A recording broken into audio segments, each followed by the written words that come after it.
வணக்கம் ஃப்ரெண்ட்ஸ். இந்த வீடியோவில் நம்ம இன்றைக்கி எதை பற்றி பார்க்க போகிறோம்னா, கிரைண்டரில் இந்த சுவிட்சு ஃபால்ட் ஆகிடுச்சு. இதை நம்ம இப்போ கட்டிட்டு வேறு சுவிட்சு ஒன்று புதுசாக வாங்கிட்டு வந்துருக்குது. அதை நம்ம இப்போ எப்படி மாட்டுறதுன்ட்டு நம்ம அப்போ பார்க்கலாம்.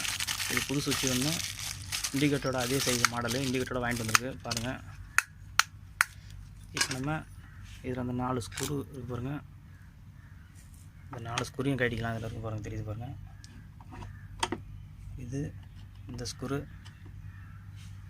இதில் ஒன்று இருக்குது, இந்த பக்கம் ஒன்று இருக்குது. இது 4ஐயும் கட்டிக்கலாம். இதில் இப்போ நம்ம 4 ஸ்க்ரூவையும் கட்டி வச்சு பார்த்தா உங்களுக்கு தெரியும் பாருங்கள். 4 ஸ்க்ரூவையும் கட்டியாச்சு. கட்டிட்டு இதில் இருக்குது பாருங்கள் 4 ஸ்க்ரூ. இந்த பக்கம் பாருங்கள், சுவிட்ச் ஸ்க்ரூன்னு சொல்லுவாங்க. 3 தான் இருக்குது. இதில் ஒன்று இருக்கணும், இல்லை. இந்த பக்கமாக இந்த 4 ஸ்க்ரூவையும் கட்டிக்கலாம். கட்டிட்டு அடுத்து என்ன செய்யலான்ட்டு பார்க்கலாம். பாருங்கள், இதை கட்டி இங்கே பாருங்கள் எடுத்தாச்சு. இதில் நம்ம இப்போ கொஞ்சம் சுத்தம் பண்ணிக்கலாம். ரஸ்ட்லாம் சுத்தம் பண்ணிக்கலாம். ப்ரெஷ் வச்சு சுத்தம் பண்ணியாச்சு. சுத்தம் பண்ணுறது முன்னாடி புது சுவிட்சு வாங்கிட்டு வந்ததில் இந்த ஹோல்ஸ் எல்லாம் சேருதான்னு பார்த்துக்கலாம். ஹோல்ஸ் பார்த்திங்கன்னா சேருது, கொஞ்சம் கிராஸ் வருது, பரவாயில்ல. 2 மட்டும் கிராஸ் 2 ஸ்க்ரூ மட்டும் போட்டுக்கலாம். இதை இப்போ நம்ம ஃபஸ்ட்டு இந்த சுவிட்சு ஸ்க்ரூவால் முடிக்கிட்டு அதுக்கப்புறம் ஒயர் கனெக்ஷனை கொடுக்கலாம். பாருங்கள், சுவிட்சை வந்து முடிக்காச்சு. இது வந்து grinder power card plus minus எப்படினாலும் வச்சுக்கலாம். அதாவது கருப்பு சிவப்பில் இருக்குது, எப்படினாலும் வச்சுக்கலாம். இப்போ கிரைண்டருக்குள்ளே வந்து பவர் கார்டு ஒயரை இப்போ அடிப்பக்கம் இதில் வந்து முடிச்சிக்கலாம். அதுக்கு முன்னாடி அடிப்பக்கம் ஒன்று, இந்த இண்டிகேட்டர் ஒரு பக்கம் பக்கம் முடிச்சிக்கலாம். அது எப்படி முடிக்கலான்னு பாருங்கள். இப்போ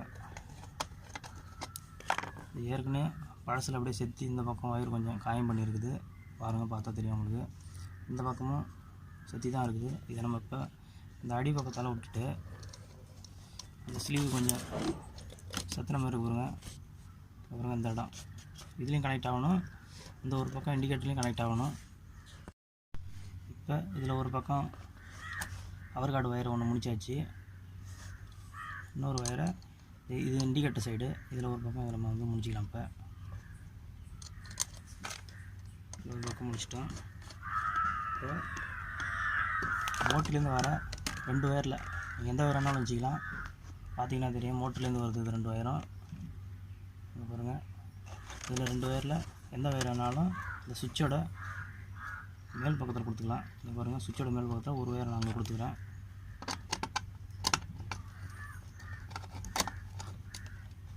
பாருங்கள், இது மேல் பக்கம் கொடுத்தாச்சு. இன்னொரு ஒயர் இருக்கு பாருங்கள். இன்னொரு மோட்ரு ஒயரையும் அந்த பிளாக் கலர் நியூட்ரலுக்காக ஒரு ஒயர் வச்சுருக்கோம் பாருங்கள். அதை 2ஐயும் ஒன்றா முடிச்சுட்டு அதை வந்து இந்த இண்டிகேட்டரில் ஒரு பக்கம் கனெக்ட் ஒன்று இருக்கு பாருங்க, முடுக்காமல் அதை பாருங்கள். இதுதான் இதில் வந்து நம்ம இப்போ முடிச்சிக்கலாம்.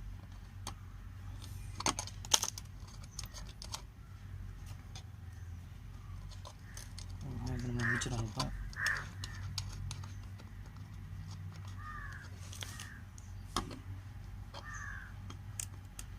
முடிச்சாச்சு.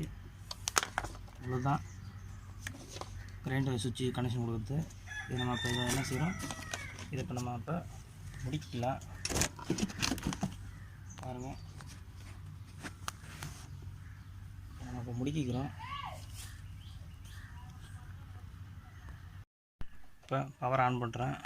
கரண்ட் வந்து பவர் கார்டு போட்டோடனே கரண்ட் வந்துங்க பாருங்கள், இண்டிகேட்டரில் வந்துச்சு. இப்போ நம்ம போட்டு ஓடுதான்னு செக் பண்ணி பார்த்துக்கலாம். பாருங்கள், கிரைண்டர் ஓடுது. இப்படி தான் ஃப்ரெண்ட்ஸ், கிரைண்டருக்கு வந்து சுவிட்சு பழைய சுவிட்சு வீணாக போச்சுன்னா மாற்றணும். இந்த வீடியோ உங்களுக்கு பிடிச்சிருந்தனா லைக் பண்ணுங்கள், ஷேர் பண்ணுங்கள், கமெண்ட் பண்ணுங்கள், சப்ஸ்கிரைப் பண்ணுங்கள். தேங்க்யூ.